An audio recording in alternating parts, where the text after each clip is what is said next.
Alright, hello everyone. So today I'm going to be doing a bit of a guide, so to say, on everything that I've learned in this game thus far. Everything from the different shops that you can go to how the stuff in your shop works, to menuing efficiently, and to what the dungeon will entail, just the golem dungeon, and what you can expect from all these, and I guess just everything that I know so far. And we're going to start off at Vulcan's Forge. So, first of all, to unlock this guy, you have to go to the town board and go to town, and you have to purchase for 500 coins Vulcan's Forge. Once you buy the forge, you can come talk to this guy, and you can start crafting armor and weapons. Each thing that you buy costs a certain amount of money. You can see the price on the right hand side, as well as a few items that you can find in the Golem Dungeon. It costs a different amount to make things, and it costs different items as well, depending on the level and what you're getting. Armor, each of the basic piece costs 4,000, and obviously it goes up every time, 44,096, 192. It's the same for each of these. So every level costs the same as every other level. It's just you get different things from it. So anyway, when you're crafting armor, you can get fabric armor, iron armor, or steel armor. The differences between them being that fabric armor doesn't give you as much extra health, but it increases your speed. Iron armor gives you more health, but doesn't increase your speed. And steel armor gives you more health, but decreases your speed. So you can see on the right hand side at the top there, it says health and then plus 30. So that means you get an extra 30 health, and then the boots it shows you is plus 8. So you gain 8 speed and 30 health, or gain 40 speed, or sorry, 40 health and no speed, or gain 50 health and lose 8 speed. Just to give you an idea, the differences aren't extremely significant, but they are noticeable. So I'll go from one side of the map to the other, and you can kind of see this is the speed that you normally move at. And of course, if you wear iron armor, then now your health is 200, but your speed will not be changed at all. So it gives you a lot of extra health, but your speed doesn't change. Now if I switch to the fabric armor, you'll see my health is 175, which is better than 100, which is the default, but now I'm going to move faster. So you can see I do move quite a bit faster when you have full fabric armor. Again, it's not substantially faster, but it is a decent amount faster. And then if I go to steel armor, you'll see that you move quite a bit slower than if you're wearing all fabric.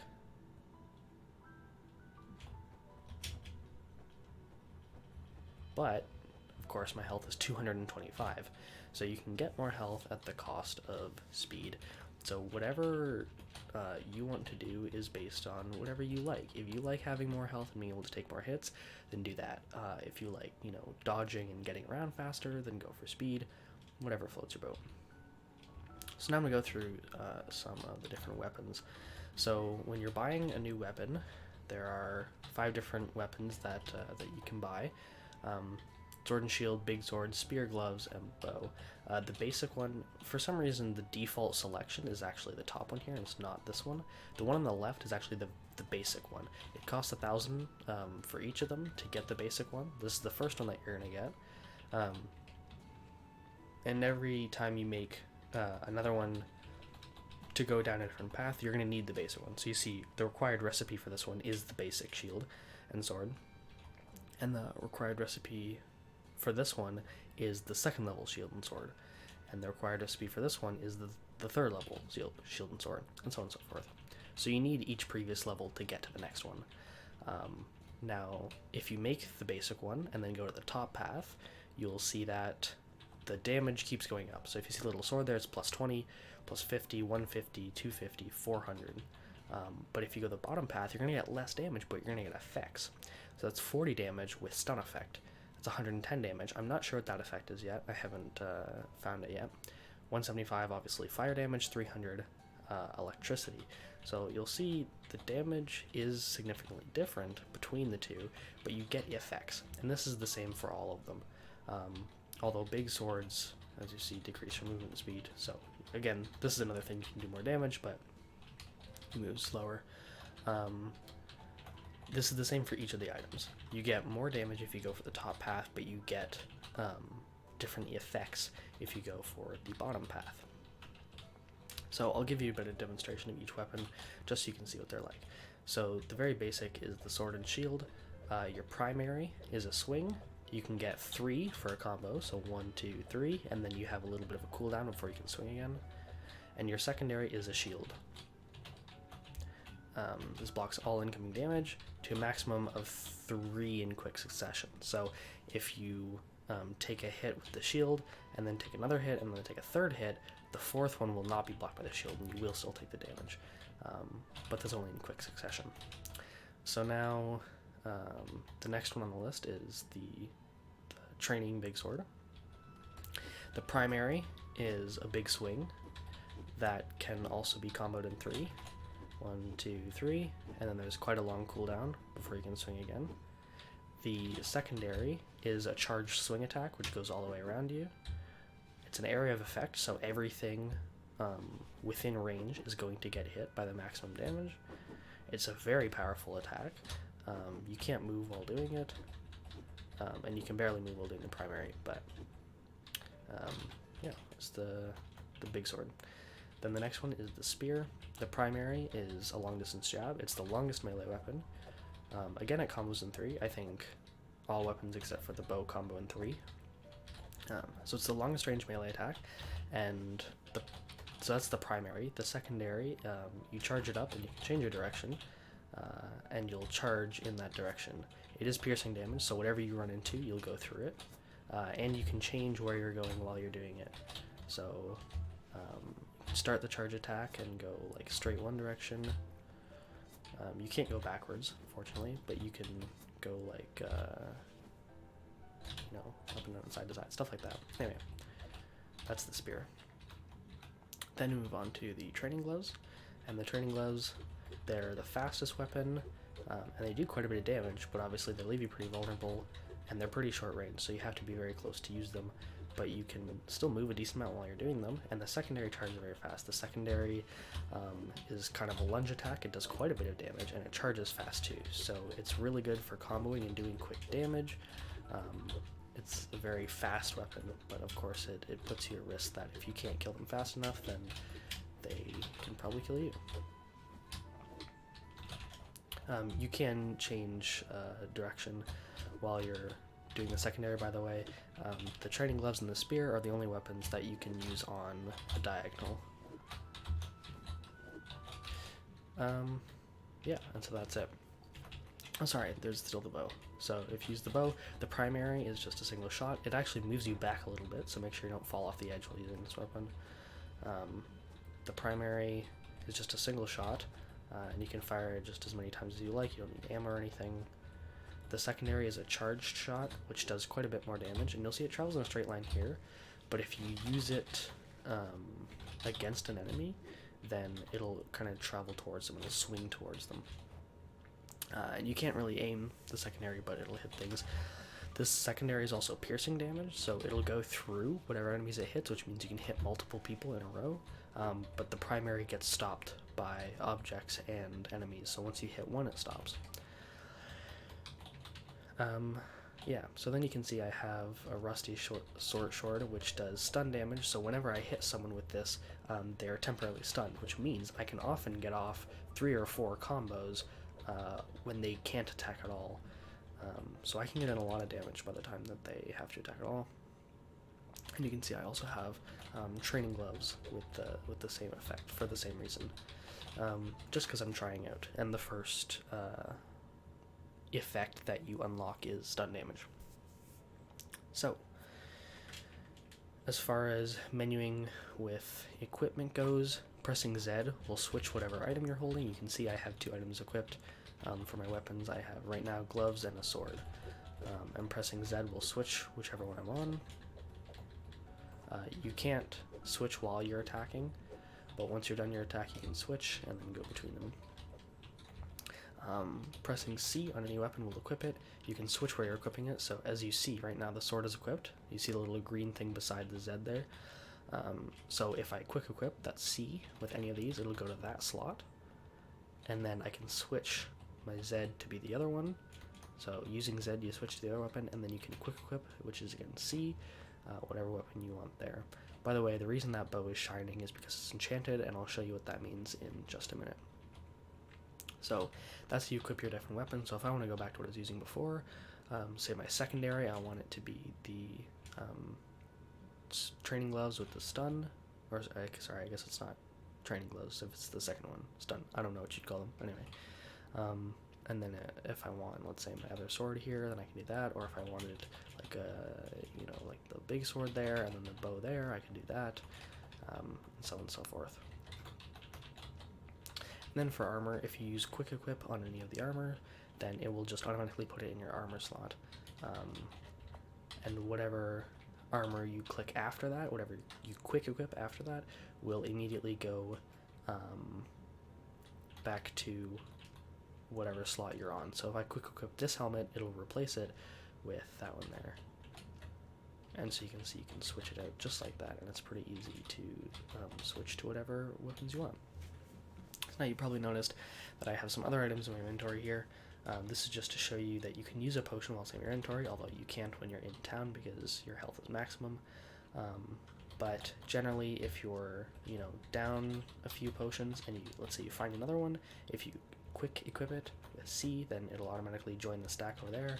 If you just have potions in the stack that are outside of your inventory, it'll automatically equip it to the potion slot.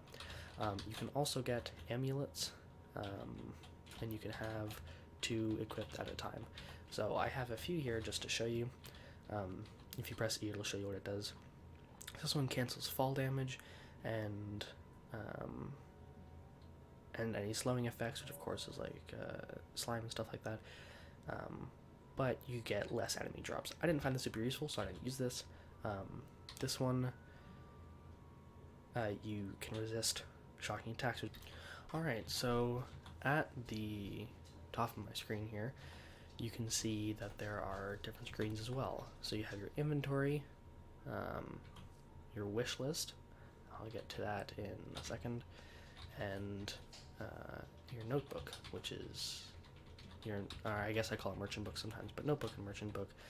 This tells you about everything that you have, everything that you find, of course your prices for things when you experiment with selling them, and you have, you can use C and Z to change which tab you're on, so you can go to all the different pages there.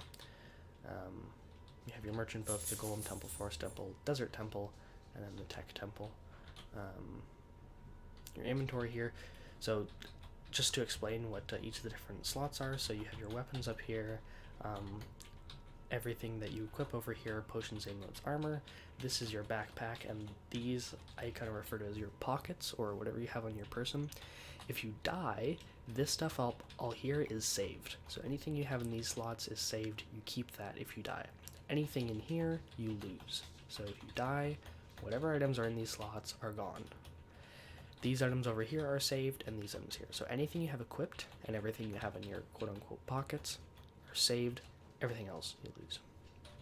So if you go into your inventory, and E and Q will switch whatever tab you're on: wish list, inventory, notebook, calendar. You can go to the calendar. I don't know what the calendar does yet, or what it's for, if there are events or anything. You can switch the month with Z and C.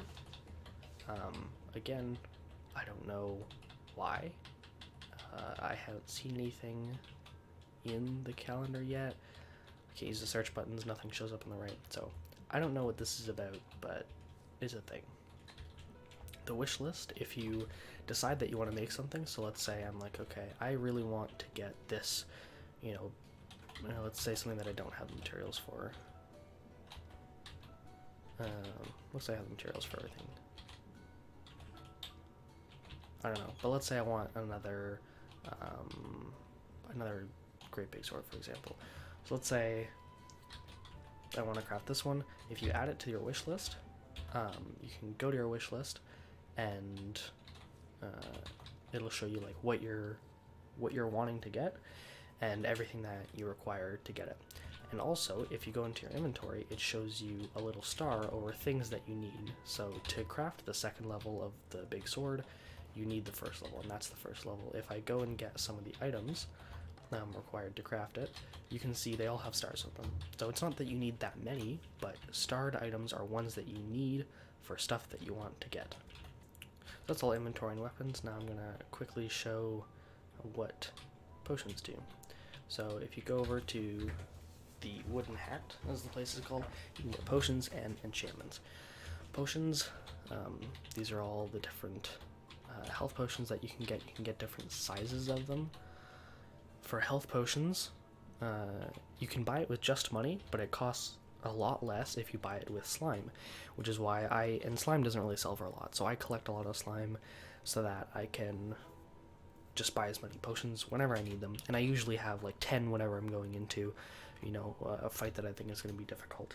I don't know the items required to craft. Obviously I haven't unlocked whatever that second item is, so I'm not sure what that is, but I could craft these big potions with just money, but they cost quite a bit, so I usually just get the small ones. These potions, if you drink them, it just does exactly what it says. So if you buy this potion, the guidance golem potion, for the golem temple obviously, then it'll bring you to the next floor of the dungeon. The different sizes don't actually do anything different, it's just for the different dungeon. So there's two potions, one that can bring you to the next floor and one that reveals the entire map. And then that's just for the different. So this is for the golem dungeon, these are for the forest dungeon, these are for the desert dungeon, and these are for the tech dungeon.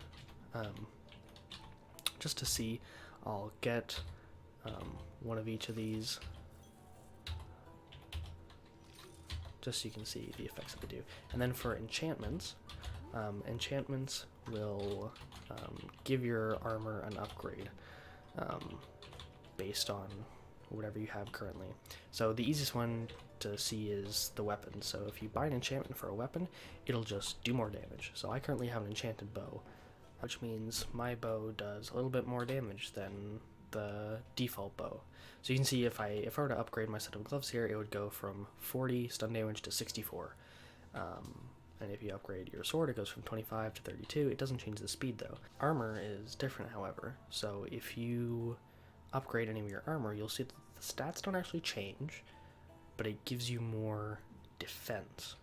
So, the health that it gives you doesn't change. The speed that it takes away or grants you doesn't change, but it gives you more defense. So to enchant something, it costs gold and some of those energy crystals or enchanting crystals, I don't know what they're called, but it costs a few of those, and then gold, based on whatever you're deciding to enchant. So let's say I want to upgrade my fabric bandana, for example. Gives me 15 extra defense. It costs 2,003 of the crystals. I select a J and then go to yes, J as well. You can see now that is enchanted. So it shows a little plus beside it, which means it's enchanted. And if I go to the bow, it says training bow plus. That means it is enchanted. You can see my defense is now 25. It doesn't affect the health that it gives you, so you can see 145 to 175. It still gives me 30 health, but now it grants me 15 defense as well. Although if you go into your merchant book, it doesn't show it; it just shows it for the default item. So it still says on the right hand side there 30 health and 8 speed. Doesn't show that it gives me 15 extra defense, but it does. I'm not sure 100% what the defense does. I'm assuming it negates a certain amount of damage, but I don't know exactly how that works. So now I'll quickly show you what the other two shops that I have unlocked are about. I haven't unlocked the last one, which is the banker, but I'll show you these guys. So if you talk to this guy, he offers you decorations. These decorations can go in your shop once you upgrade it. I have a golden forest temple here, so whatever item you get, change something about your shop. So this one increases the money that you get. This one is shop time that it's open, max number of customers. This one says increases the wait time that visitors wait in the queue. I'm not sure what that means. I don't know if there's, I'm guessing that there's a limit to how long that they can wait in line. I'm not sure what that is. I've never experienced that before, but apparently it's a thing. This guy just sells different items that you can collect. If you've found it before, then he'll sell it to you. I haven't found this super useful except for getting Foundry, because you need Foundry to craft a lot of stuff at the forge, and it's kind of rare to find it. So I buy Foundry from this guy a lot. I haven't bought anything else yet, just because it hasn't seemed really useful. So up here you have your pets, or I guess kind of like the mini enemies that you can get to go with you. Basically, you get these guys by finding an egg whenever you're going through a dungeon. The eggs are pretty rare, and you can't buy them from the guy over there, but you basically just find them, and if you make it home with it still in your inventory, it automatically goes into this little place here. The egg will, over time, hatch into one of these little guys, and you can equip them just like pets. They do different things for you. So these are the golem ones. I don't know if you can get other golem pets. I'm guessing you can, because they're like mother golem and stuff. I don't really know, but they're pretty rare and they're just kind of random. So this one's the golem turret. He just shoots at some of your enemies, so he does extra damage. This guy will pick up items that are on the ground and bring them to you, and he also does a bit of damage. And this one will stun enemies. This is the one that I usually bring with me, because he stuns people for me, and then they do less damage, and also I have more time to kill them, or escape, or fight other people, whatever's going on. Anyway, you find eggs, and they automatically go in here when you get home, and then they hatch, and then you can equip them. You just go to whatever one you want to equip. Z and C, of course, change the page, and use J to select whatever you want to equip, and you'll see that they'll start following you around. These little guys can't take damage, they can't die, they just attack things or do whatever they're going to do. If you change rooms or go far enough away, they'll just teleport to you. They don't get lost or anything, and once you leave the dungeon, they come back with you, so on and so forth. If you want to unequip one, you just go back into the little range here, go over to it, and then unselect it. You'll know it's selected because it'll first of all be following around you, and it'll also have this little E beside it, I'm guessing for equipped. Yeah, that's basically how that works. So another thing about the forge and items that you get, all of the top, well, I guess not all of them, but all of the first level top paths require the rune tool, as you see, and it says required 1 owned 23. That little rune tool is required to get the damage upgrade, and whetstone and the golem chisels are required for all of the effect based ones. So the rune tools and the golem chisels are both worth quite a bit, but you do get lots of them, so don't be afraid to sell them. They get you tons and tons of money, and you only need a few of them to upgrade or to get new weapons. So yeah, and for some reason the only armor available is hats, chestplate, and boots, so you can't buy pants, which is kind of interesting, but you know, it's whatever. Alright, so now we're going to do a little bit of information about the dungeons. So going into the golem dungeon, it's randomly generated every time that you go in, except for the first 2 times, because those are kind of tutorial sessions. It's different every time. You never know what's going to be there. There are a few things that are the same every time, but those are pretty inconsequential. So when you collect items have often curses on them. These ones, of course, it just shows that you can only keep it in certain parts of your inventory. So these can only be on the top or bottom. So I can put it on the top, I can put it on the bottom, but I can't put it anywhere in the middle. These guys are the same. You can put it on the top, you can put it on the bottom, but nowhere in the middle. Items that you don't want, you can sell with the mirror. You unlock the merchant mirror by completing the first level of the dungeon.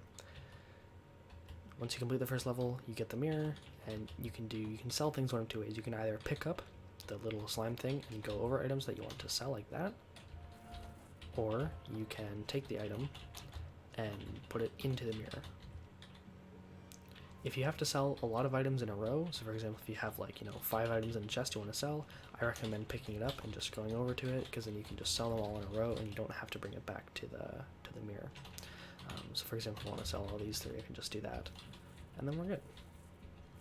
So these tent rooms are the same. If you read what's in the book, it's the same for the first level.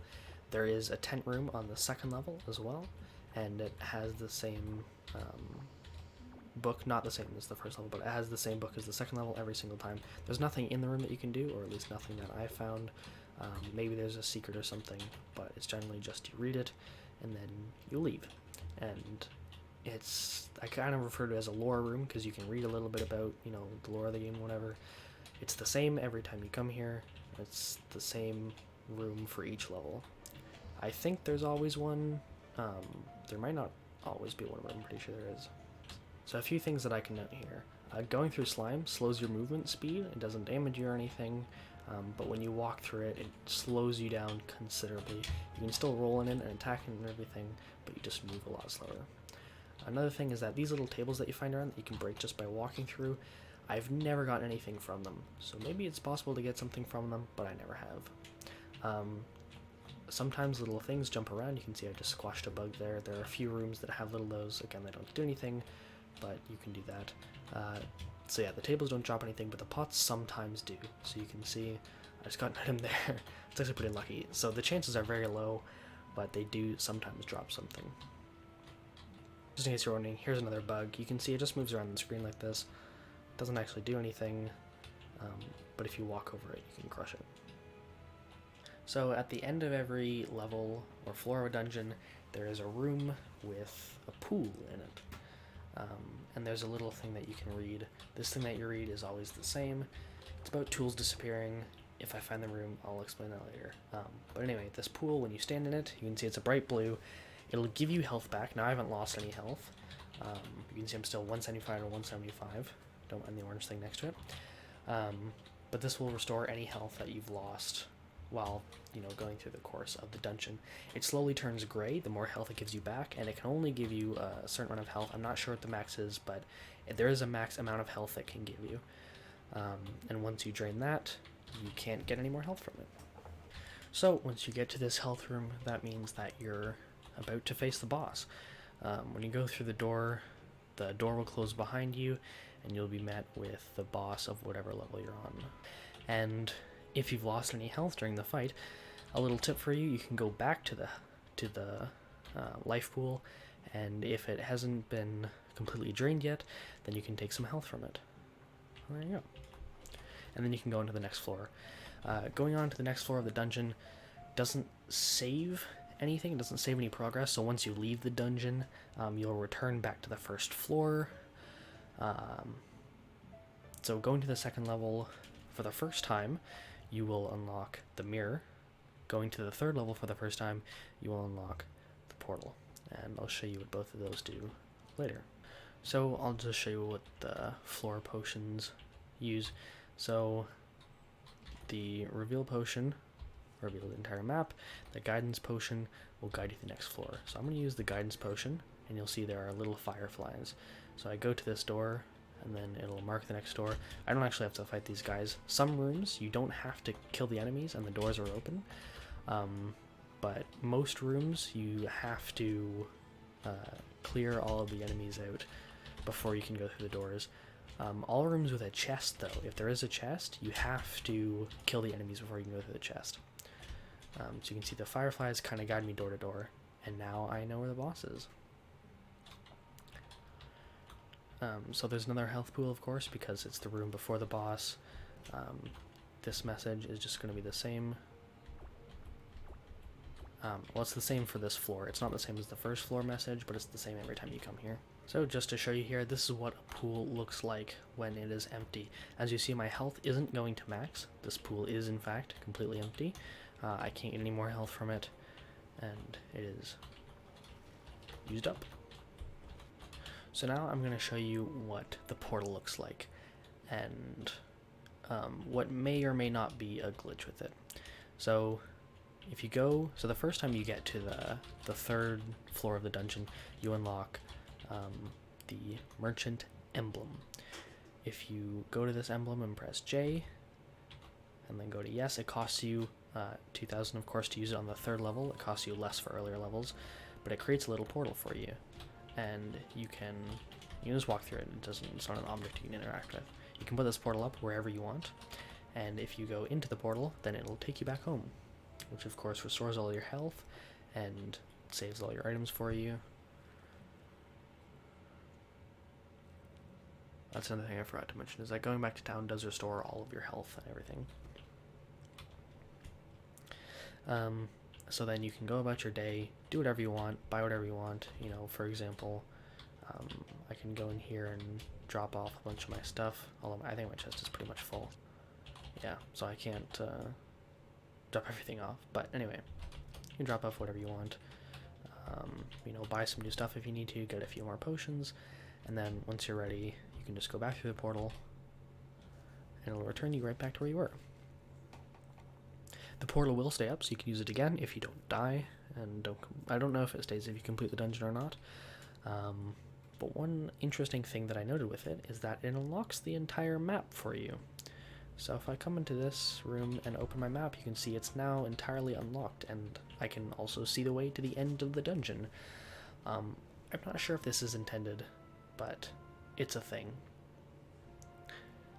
So yeah, now you know. Just a quick note about staying alive. Let's say you're low health and you have good items on you, or, you know, whatever the case may be, and you're in a room, there are a few different things that you can do to escape. So one of them is, of course, just rolling away from enemies. You know, if you can get somewhere safe, then you can either, you know, take a potion or just kind of recuperate, you know, get your bearings. If it's a room like this where you don't have to kill the guys to escape, then you can just run out. But obviously, if the enemies are still there, you can either try and figure out a way to kill them, or, you know, just escape. Using potions is always a good thing. It's much better, because, like, once you have the potion shop, which, you know, is pretty early game and only costs 500 gold, you can get as many potions as you like. So, potions are not really a valuable resource. You'll be able to get a lot of them, so don't be worried about using them. It's better to stay alive and bring your stuff home, because guaranteed, basically anything that you find, you know, no matter, except for like vines and sticks and the teeth stone, whatever you find, it's going to be worth enough to cover the cost of multiple potions. So it's always good to use potions, and you can always pendant out. Remember, you just hold L to use the pendant. Just keep rolling, because while you roll, you're invincible. Keep rolling and use your pendant whenever you can. If you need to escape, you can pendant whenever, whether you're in a locked room or in a boss fight, you can always pendant. So if you need to get out, use it. So the last thing you can do, of course, is shield enemies that are going to hit you. You can only shield so much. If you take 3 hits in rapid succession with your shield, then it'll kind of throw you back, as you saw, and any incoming damage will actually hit you. So you can shield for a bit, but just be careful that you don't over shield, because things will kill you. So lots of artifacts have curses, and the higher up you go in the dungeon, the more and different curses you're going to see. So I have a few different curses here.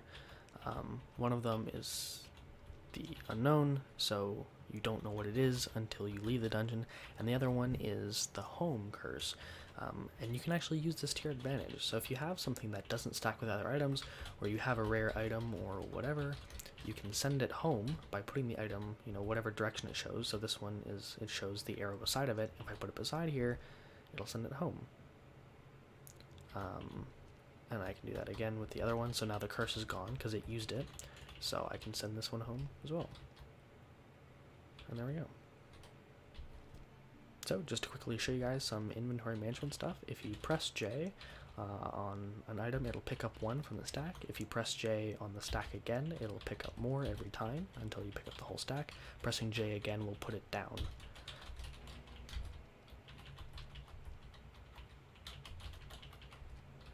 But if you pick up an item, as I just showed you from the same stack, and put it down, it will put it in the other stack. It only picks it up again if it's from the same stack. Holding J will pick up an entire stack. Move it like that.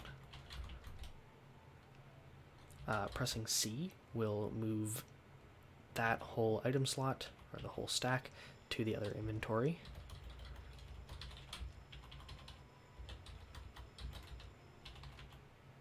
Pressing Z will move everything from that inventory into the other one, wherever your cursor is. So if my cursor is in this inventory, everything in here will go over to mine, and if I press it over here, everything in here will go over to the chest.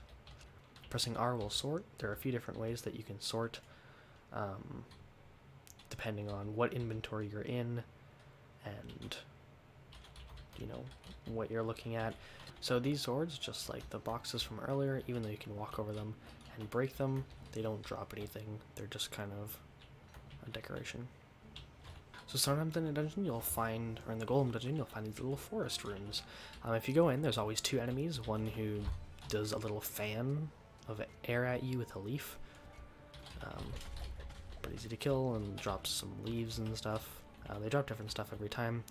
And then there's always something destroyable in the middle, and there's this kind of deco thing that shoots at you. Sometimes there's more doors out, but often there's only one. Sometimes the rooms also have wavy floors. It looks kind of trippy, but it doesn't actually do anything. So if you're ever in a room and you find a skeleton in one of the destroyable slots, sometimes it'll be a pot, sometimes it'll be a skeleton, whatever. If you destroy the skeleton, he will always either give you a health potion or a weapon or piece of armor. So another quick thing to show you, you can't open your inventory when there are still enemies in the room. So as you see, I'm pressing I right now, and it's kind of shaking to show you that I can't.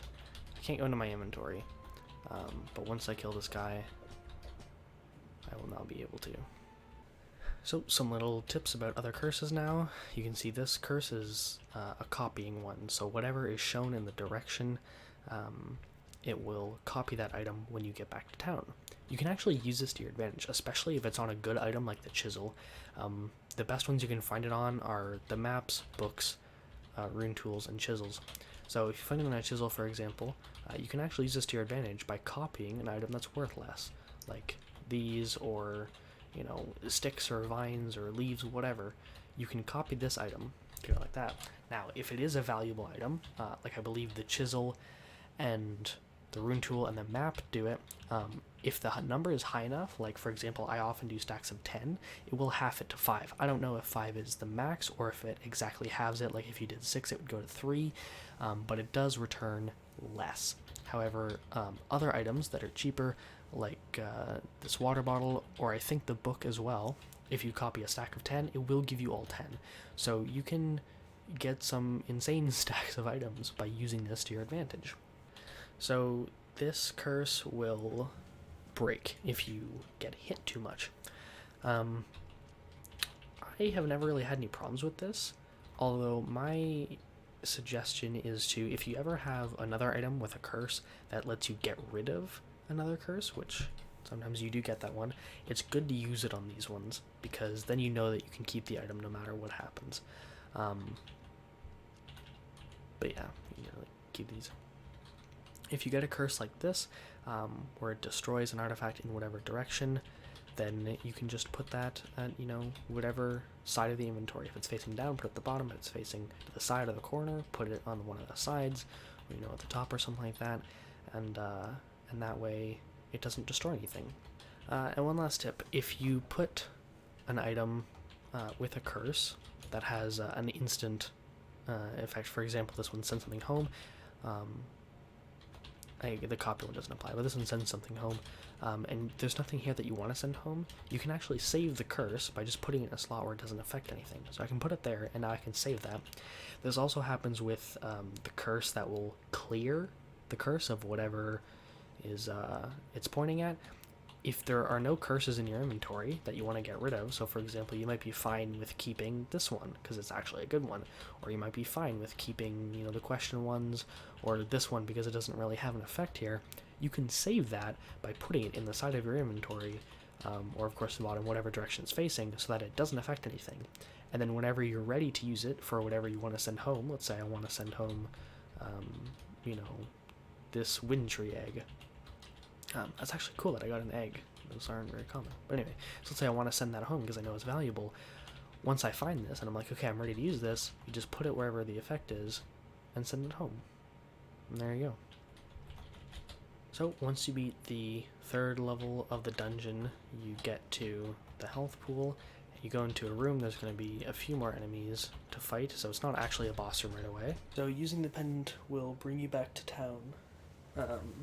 In your inventory, it shows you all of the curses being applied in order. If you were watching my inventory there, you just saw all of the curses being applied, and it shook little things that it applied to. As for the other screens, on the bottom right, it shows how many enemies you killed and kind of the variations of the different enemies. The top right, it shows the chests you opened. You can see there are actually different types of chests that have better loot than others.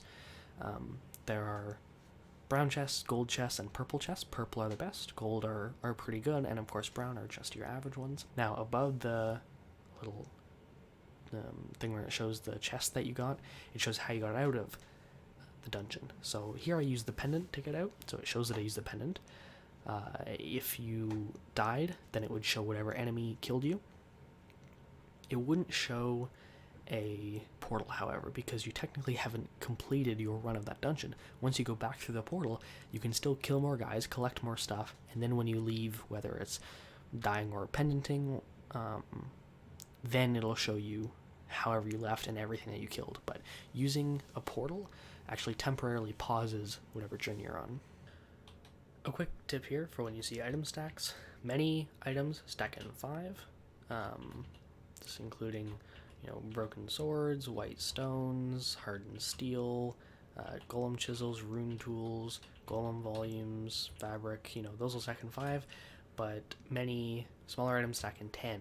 So golem cores and power crystals actually stack in 5, iron bars stack in 10, whetstone, vines, root, the crystallized energy, and the water spheres as well.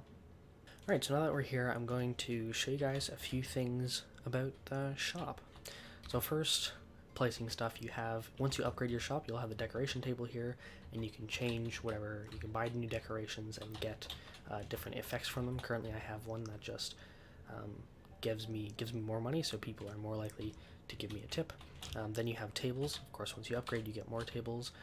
So a good thing to note, if you get a curse that says it will send an item home, it will send it to your personal chests here.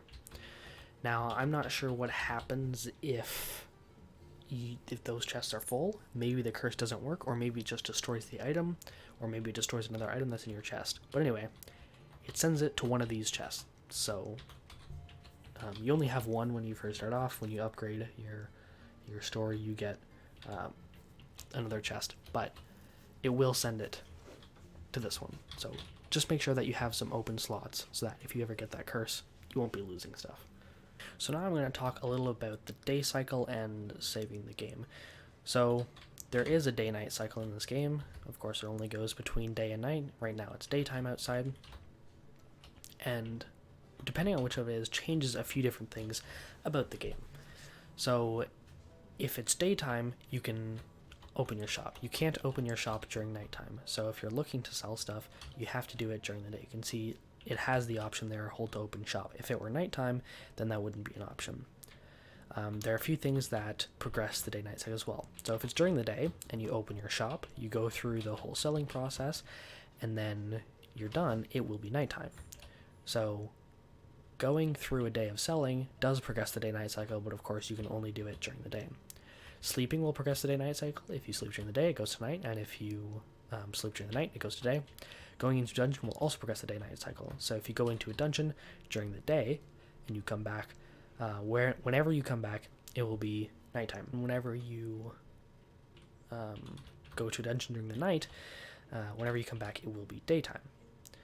So there was a note earlier in the game by the old man who said that dungeons are more active at night and the loot is better, I think.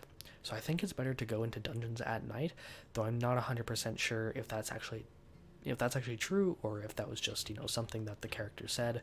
But but that is something that was said. So I generally go into dungeons at night, and then when it, but it's also good because if you go into it at night, when you come back, it'll be daytime, which means you can sell everything that you just found, and you're all set up. Now about saving. Whenever you progress the day-night cycle, it saves. So I believe after you sell stuff, I think it saves. I'm not 100% sure, but I know that when you sleep, it saves the game. That's usually how I make sure the game is saved. Going into a dungeon also saves the game. One thing I've never tried is going into a dungeon and then exiting the game and then coming back, but it does save the game, so I'm assuming you'd still be in the dungeon, but maybe you wouldn't be. I'm not entirely sure. But anyway, going into a dungeon or leaving a dungeon saves the game, and so does sleeping. Okay, so now I'm going to talk about the different shop upgrades that you can buy. So if you go to the town board and go to shop, it shows you everything that you can upgrade. So of course you can upgrade the size of your shop, which increases the number of spaces that you can sell things and also gives you more chests. There are a few different things with the higher shop upgrades as well, but I'm not sure about those. Anyway, you can get a sale box and you can increase the discount on it. I'm not really sure what the sale box does yet. I still have to figure that out. I've sold stuff in it before, but I'm not sure what the difference is. Obviously it says it's sold at a discount, but the discount goes down, so I don't know if it's good for selling low demand stuff. But if you can sell stuff for 100% the price and people will still buy it, then why would you sell it at a discount? I'm not sure exactly what the sale box is for, but I'll figure it out. The cash register increases the tip that people give you, so you just make more money essentially. The bed will grant you a little bit of extra health, like it says, and this is that little orange or yellow health in the top left next to my regular health. I refer to it as bed health. It is separate from normal health. It acts a bit different. First of all, it doesn't regenerate, so health potions won't restore it, but also the life pool won't restore it. The only way to get it back is to come back into town. And then it restores. So it essentially acts just like its own thing. It also doesn't restore between dungeon levels. So as soon as you go into a dungeon, if you lose it, it's gone until you leave the dungeon. Which is kind of odd. I'm not sure exactly what the whole point of it is, but anyway, it's just more health, I guess. And finally, of course, if you upgrade the chest, it just gives you more space.